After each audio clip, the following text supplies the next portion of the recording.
ग़ज़वा खंदक के दौरान आंधी ने तारीख़ इस्लाम का रुख मोड़ दिया। आंधी ने ये हकीकत वाज़े कर दी कि खुदा हक परस्तों के साथ होता है। रसूल खुदा सल्लल्लाहु अलैहि वसल्लम के दुश्मनों की पसपाई तिनकों की मानंद थी जो आंधी में उड़े जाते हैं और उन्हें एक दूसरे की खबर नहीं होती। खालिद को ये परेशानी लाहक थी कि मुसलमान ताक़ुब करेंगे, लेकिन मुसलमानों ने ताक़ुब की सोची ही नहीं थी। उस आंधी में ताक़ुब और लड़ाई मुसलमानों के खिलाफ भी जा सकती थी। जिस दुश्मन को खुदा ने भगा दिया था उसके पीछे जाना दानिशमंदी नहीं थी। अलबत्ता रसूल करीम सल्लल्लाहु अलैहि वसल्लम के हुक्म से चंद एक आदमियों को बुलंदियों पर खड़ा कर दिया गया था कि वो दुश्मन पर नजर रखें। ऐसा न हो कि दुश्मन कहीं दूर जाकर रुक जाए और मुनज़्ज़म होकर वापस आ जाए। आंधी इतनी मिट्टी और रेत उड़ा रही थी कि थोड़ी दूर तक भी कुछ नजर नहीं आता था। बहुत देर के बाद 3-4 मुसलमान घुड़सवार उस जगह से खंदक फलांग गए जहां से इक्रिमा और खालिद के घोड़ों ने खंदक फलांगी थी। वो दूर तक चले गए। उन्हें उड़ती हुई रेत और गर्द के सिवा कुछ भी नजर न आया। वो रुक गए लेकिन वापस न आए। शाम से कुछ देर पहले आंधी का जोर टूट गया और छक्कड़ थम गए। फजा साफ हो गई और नजर दूर तक काम करने लगी। दूर उफक पर जमीन से गर्द के बादल उठ रहे थे। वो अहले कुरैश और उनके इत्तेहादी कबाइल की पसपाई की गर्द थी जो डूबते सूरज की आखिरी किरणों में बड़ी साफ नजर आ रही थी। ये गर्द मक्का को जा रही थी। ताक़ुब में जाने वाले मुसलमान सवार उस वक्त वापस आए जब रात बहुत गहरी हो चुकी थी। उन्होंने वापस आकर बताया, खुदा की कसम, वो जो हमारे अकीदे को तोड़ने और मदीना की ईंट से ईंट बजाने आए थे, वो मदीना से इतनी दहशत लेकर गए हैं कि रुक नहीं रहे, कहीं पड़ाव नहीं कर रहे।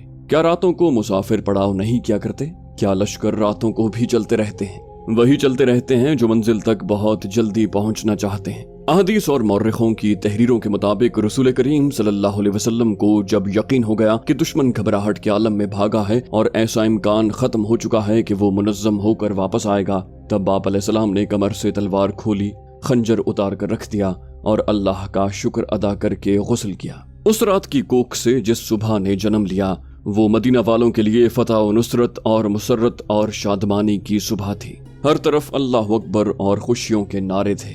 सबसे ज्यादा खुशी औरतें और बच्चे मना रहे थे जिन्हें छोटे छोटे कलों में बंद कर दिया गया था। वो खुशी से चीखते चिल्लाते बाहर निकले।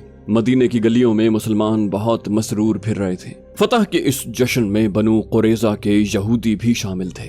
रसूल करीम सल्लल्लाहु अलैहि वसल्लम ने उन्हें अमन व अमान में रहने के इवज़ कुछ मुराद दे रखी थी। ज़ाहिरी तौर पर वो मुसलमानों को अपना दोस्त कहते और दोस्तों की तरह रहते। अहले कुरैश की पसपाई पर वो मुसलमानों की तरह खुशियां मना रहे थे, लेकिन उनका सरदार काब बिन असद अपने क़ले नुमा मकान में बैठा था। उसके पास अपने कबीले के 3 सरकर्दा यहूदी बैठे हुए थे और उस वक्त की गैर मामूली तौर पर हसीन यहूदन युहावा भी वहां मौजूद थी। वो गुज़श्ता शाम अहले कुरैश की पसपाई की खबर सुनकर आई थी। काब बिन असद ने कहा, क्या ये अच्छा नहीं हुआ कि हमने मुसलमानों पर हमले नहीं किए? मुझे नईम बिन मसूद ने अच्छा मशवरा दिया था। उसने कहा था कि कुरैश से मुआहदे की जमानत के तौर पर चंद आदमी यरगमाल के लिए मांगो। उसने ये भी कहा था कि कुरैश उससे दुगना लश्कर ले आए तो भी खंदक उबूर नहीं कर सकते। मैंने नईम का मशवरा इसलिए कबूल कर लिया था कि वो अहले कुरैश में से है।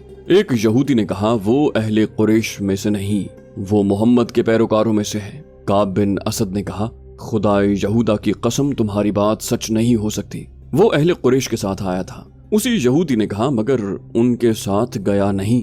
मैंने कल शाम उसे मदीना में मुसलमानों के साथ देखा है। उस वक्त तक अहले कुरैश का लश्कर मदीना से बहुत दूर जा चुका था।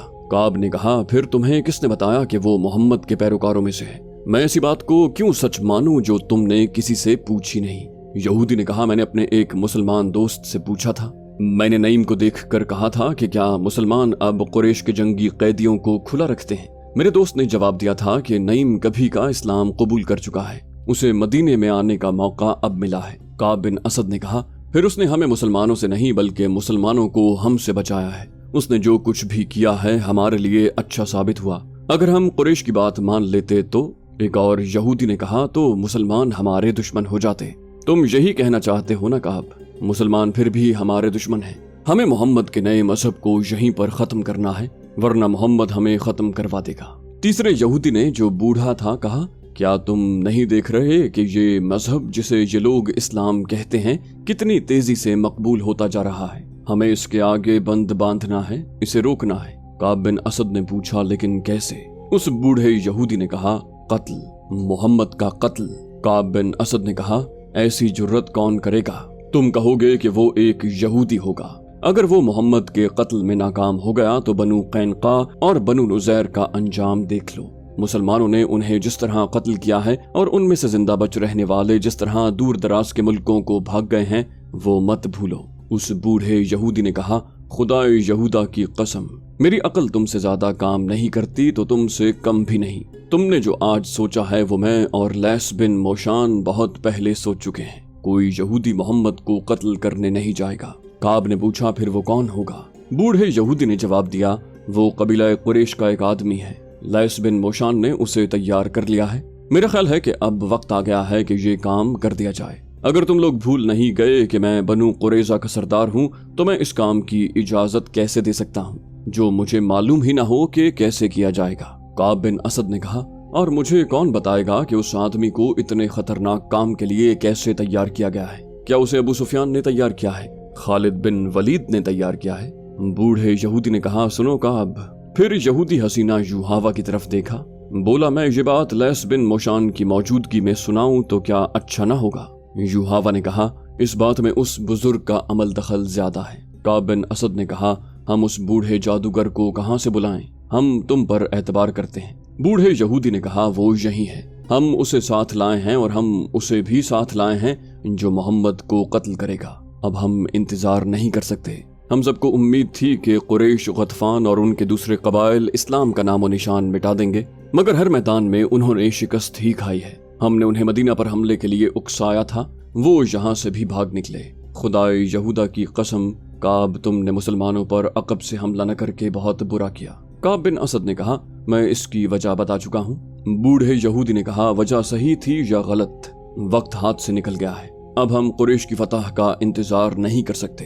उसने युहावा से कहा, लैस बिन मोशान को बुलाओ, दूसरे को अभी बाहर रखो। युहावा कमरे से निकल गई।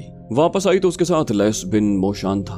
वो एक बूढ़ा यहूदी था जिसकी उम्र 70 और 80 बरस के दरमियान थी। उसके सर और दाढ़ी के बाल दूध की तरह सफेद हो चुके थे।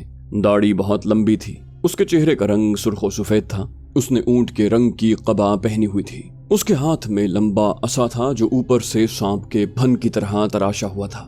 लैस बिन मोशान को यहूदियों में जादूगर के नाम से शोहरत हासिल थी। शोबदाबाजी और काले इल्म में वो महारत रखता था। वो मक्के और मदीने के दरमियान किसी गांव का रहने वाला था। उसके मुतालिक बहुत सी रिवायात मशहूर थी, जिनमें से एक ये थी कि वो मुर्दे को थोड़ी सी देर के लिए जिंदा कर सकता है और वो किसी भी मर्द या औरत को अपने ताबे करने की ताकत रखता है।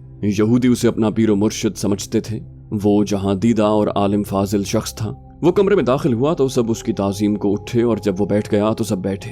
काब बिन असद ने कहा, खानदान मोशान की अजमत से कौन वाकिफ नहीं? खुदाए यहूदा की कसम, हम में से कोई भी आपको यहाँ बुलाने की जरूरत नहीं कर सकता। युहावा शायद आपको ले आई है। लैस बिन मोशान ने कहा, मैं पैगंबर नहीं हूँ काब बिन असद। मैं ये खूबसूरत अल्फाज सुनने का आदी नहीं और ताजीम व एहतराम का वक्त भी नहीं। कोई न बुलाता तो भी मुझे आना था। तुम लोग अपने फर्ज की अदायगी में बहुत वक्त जाया कर चुके हो। तुमसे ये लड़की अच्छी है जिसने वो काम कर लिया जो तुम्हें करना चाहिए था। काब बिन असद ने कहा, मौअज़्ज़िज़ मोशान, हमने अभी उस इंतहाई इक़दाम की नहीं सोची थी। अगर हम मोहम्मद के कत्ल जैसा खौफनाक इरादा करते भी तो युहावा को इस्तेमाल न करते। हम इतनी खूबसूरत और जवान लड़की को इस्तेमाल नहीं कर सकते। लैस बिन मोशान ने कहा, क्यों नहीं कर सकते?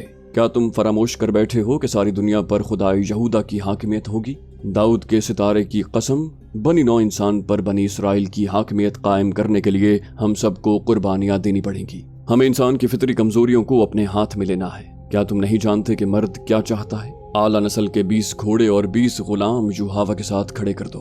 किसी से भी कहो कि उसे जो पसंद है वो ले जाए। दाऊद के सितारे की कसम, वो आदमी 20 घोड़े और 20 गुलाम छोड़ देगा और युहावा को ले जाएगा। तमाम महफिल पर खामोशी तारी रही। लैस बिन मोशान ने कहा, मैं देख रहा हूँ कि तुम मेरी बात नहीं समझ सके। तुम्हारे दिमागों में अपनी बेटियों की इस्मत समाई हुई है। मेरी बात गौर से सुनो। इस्मत का शर्म हया के साथ कोई ताल्लुक नहीं। ये एक हथियार है जो हमें अपने दुश्मनों को बेकार करने के लिए इस्तेमाल करना है। बदी क्या है, नेकी क्या है, मैं जानता हूँ। तुम मुझे क्या जवाब दोगे? ये जवाब सही होगा, लेकिन जब दुनिया के कोने कोने तक यहूदियत को पहुंचाने की बात करोगे तो बदी और नेकी के मानी बदल जाएंगे। मोहम्मद बुराई और बदी को खत्म कर रहा है।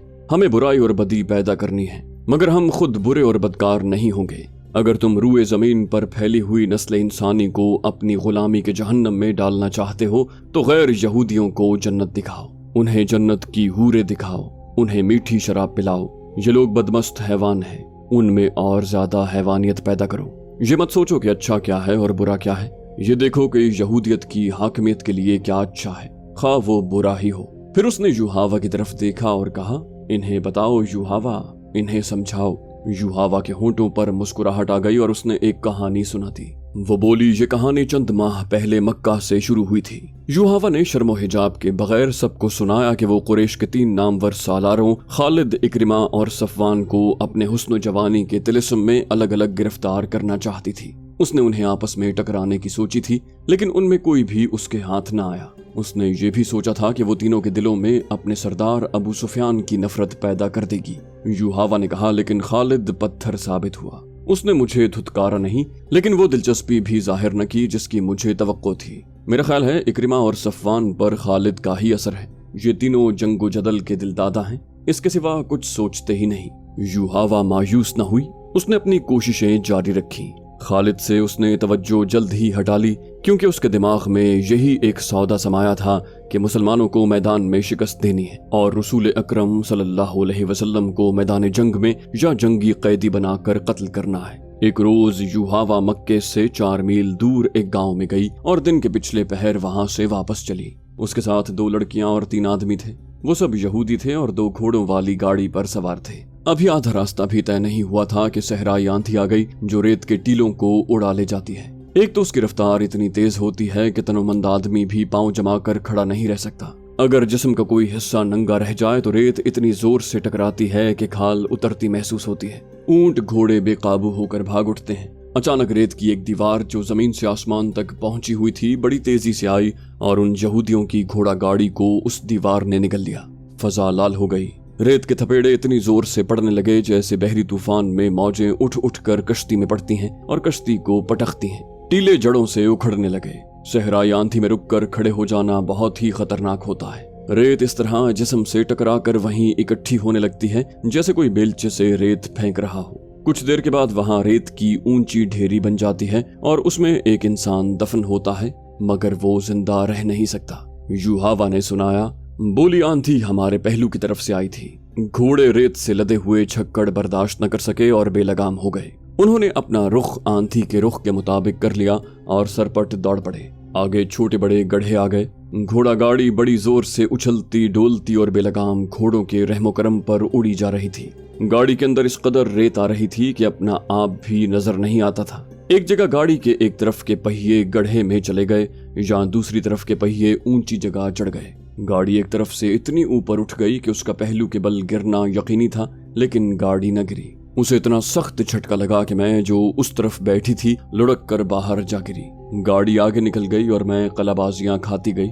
संभल कर उठी और अपने साथियों को पुकारा, मगर आंधी के जन्नाटों और उसकी चीखों में अपनी आवाज मुझे भी मुश्किल से सुनाई दे रही थी। मेरे साथ गाड़ी में जो बैठे थे उन्होंने शायद मुझे गिरते नहीं देखा। अगर देखा था तो उनमें से किसी में इतनी हिम्मत न थी कि मेरे पीछे ऊद आता ताकि मैं तन्हा न रहती। मैं इतनी खौफजदा कभी नहीं हुई थी और मैं ऐसी खौफनाक आंधी में भी कभी नहीं फंसी थी। आंधी में कुछ नजर नहीं आता था। मेरे नीचे कोई रास्ता नहीं था। मुझे ये भी मालूम था कि घोड़े सही रास्ते से हटकर न जाने गाड़ी को किस तरफ ले आए थे। मैं चेहरे पर कपड़ा डाले आंधी के रुख में जा रही थी। पाँव जमते नहीं थे। यूहावा को आंधी धकेलती ले जा रही थी। अचानक आंधी की चीखें बहुत ही बुलंद और डरावनी हो गईं। यूहावा पहले नीचे गई। वो घाटी थी जो वो आंधी के जोर पर उतर गई। फिर वो एक दीवार से टकराई। ये रेतली मिट्टी की दीवार थी। यूहावा उस पर हाथ रख रख कर आगे चलती गई। ये नशीबी जगह थी जिसमें मिट्टी के टीले और टुंड मुंड से सहराई दरख्त भी थे। यहाँ आंधी की चीखें ऐसी हो गई थीं जैसे बहुत सी औरतें चीख चिल्ला रही हों। बाज चीखें आंधी की लगती ही नहीं थी। ये इंसानों की भी नहीं लगती थी। वो चुड़ैलों या दरिंदों की मालूम होती थी। ये यहूदी हसीना जो अपने आप को निडर और दलेर समझती थी खौफ से रो पड़ी। वो जानती थी कि आंधी थम जाएगी, लेकिन वो ये भी जानती थी कि किसी के हाथ चढ़ गई तो वो उसे उसके घर नहीं अपने घर ले जाएगा, और ये भी हो सकता था कि कोई उसे खराब करके कत्ल कर जाए। रात आ रही थी। भेड़ियों का खतरा अलग था। कोई और खतरा न होता तो ये खतरा मौजूद था कि वो मक्के के रास्ते से भटक आई है। सहरा में रास्ते की तलाश नामुमकिन होती है। भटके हुए मुसाफिर का अंजाम मौत होता है। वो थकन से नहीं प्यास से मरता है। उसे ऊंट के बड़बड़ाने की आवाज आई। उसकी दहशत ज़दगी बढ़ गई, लेकिन उसे आंधी की आवाज समझकर उसने दिल को तसल्ली दी। उसे कुछ भी नजर नहीं आ रहा था। वो मिट्टी की दीवार पर हाथ रख रख कर जा रही थी। ये दीवार बहुत बड़ा टीला था जो आगे जाकर घूम गया। ऊंट की आवाज एक बार फिर सुनाई थी। अब ये आवाज बहुत करीब से आई थी, इतनी करीब से कि युहावा रुक कर पीछे हट आई। अब उसे शक न रहा, ये ऊंट की ही आवाज थी। ऊंट अकेला नहीं हो सकता था, 2-3 आदमियों का वहां होना जरूरी था। ये आदमी उसके हमदर्द तो नहीं हो सकते थे। वो गुनाह और बदी का दौर था। युहावा ने वहां से भागने का इरादा किया, लेकिन किस तरफ, कहां? वहां कोई पनाह नहीं थी। आंधी टीलों और खुश्क दरख्तों के दरमियान से गुजरकर हैबतनाक चीखें पैदा कर रही थी। युहावा के पांव जैसे जमीन ने जकड़ लिए थे। उसे अपने उन आदमियों पर गुस्सा आने लगा जिनके साथ वो घोड़ा गाड़ी में जा रही थी। उन्हें इतना भी पता न चला कि वो गाड़ी से गिर गई है। कोई ताकत थी जो उसे धकेल कर एक तरफ ले गई। वहां से दीवार की तरह सीधा खड़ा टीला अंदर को चला गया था। ये बड़ी अच्छी ओट थी। वो आंधी के थपेड़ों से महफूज हो गई। वहां 3-4 गज दूर तक वो देख भी सकती थी। उसे ऊंट नजर नहीं आ रहा था। दीवार के साथ साथ वो और अंदर गई तो एक गार का दहाना दिखाई दिया, लेकिन उसने अंदर जाने की जुर्रत न की। वो रुक गई। उसे एक आदमी की आवाज सुनाई दी, अंदर आ जाओ। बाहर क्यों खड़े हो भाई, अंदर आ जाओ। युहावा की बेख्तियार चीख निकल गई और वो पीछे को दौड़ी। यूं ही वो उस ओट से बाहर निकली, आंधी ने उसके ऊपर इस तरह रेत फेंकी जैसे किसी ने बेलचे से फेंकी हो। युहावा घबरा कर पीछे को हटी। एक आदमी जो पीछे से आया था उसके सामने आन खड़ा हुआ। ओह, तुम औरत हो? उस आदमी ने पूछा। अकेली हो? तुम अकेली नहीं हो सकती। युहावा ने अपना चेहरा ओढ़नी में छुपाकर कहा, मेरे साथ 4 आदमी हैं। उनके पास घोड़े हैं, तलवारें और बर्छियां भी। उस आदमी ने कहा, कहाँ हैं वो? तुम उनसे अलग होकर इधर क्यों आई हो? उन्हें इधर ले आओ, बड़ा अच्छा गार है, हम सब आसानी से इसमें बैठ सकेंगे। युहावा वहां से न हिली। उस आदमी ने उसे 3 बार कहा कि वो उन आदमियों को साथ ले आए, लेकिन युहावा की जबान बंद हो गई। उस आदमी ने झपटा मार कर युहावा की ओढ़नी खींच ली। तुम उस यहूदी की बेटी नहीं हो? उस आदमी ने पूछा और युहावा के बाप का नाम लेकर बोला, तुम अकेली हो? युहावा ने रोती हुई आवाज में कहा, हाँ मैं अकेली हूँ, मुझ पर रहम करो। युहावा ने उसे बता दिया कि वो यहाँ किस तरह पहुंची है। उस आदमी ने कहा, मेरे साथ आओ, और युहावा का बाजू पकड़कर उसे अपने साथ ले चला। युहावा ने कहा, जरा रुको, तुम कितने आदमी हो? क्या तुम मुझ पर रहम नहीं करोगे? तुम कबीला कुरैश के आदमी हो शायद। उस आदमी ने कहा, मैं अकेला हूँ और मेरा कबीला कुरैश ही है, मैं तुम पर रहम ही कर रहा हूँ। युहावा ने कहा, मैंने तुम्हें मक्के में अक्सर देखा है, तुम्हारे नाम से मैं वाकिफ नहीं। मैं जरीद बिन मुसय्यब हूँ, मेरे साथ आओ। युहावा ने कहा, फिर तुम मुझे घर तक पहुंचा दोगे? मैं तुम्हें नाराज नहीं करूंगी। ऊंट जिसकी आवाजें युहावा ने सुनी थी वो जरीद बिन मुसय्यब का था, जो बाहर ही कहीं बैठा हुआ था। जरीद युहावा को गार में ले गया। जरीद दराज कद, गठे हुए जिस्म और दिलकश चेहरे मोहरे वाला जवान था। उसने गार में ले जाकर युहावा को पानी पिलाया और एक थैली उसके आगे रख दी जिसमें खजूरें थीं। जरीद ने कहा, खामोशी से बैठी रहो, आंधी का जोर टूट रहा है, मैं तुम्हें घर पहुंचा दूंगा।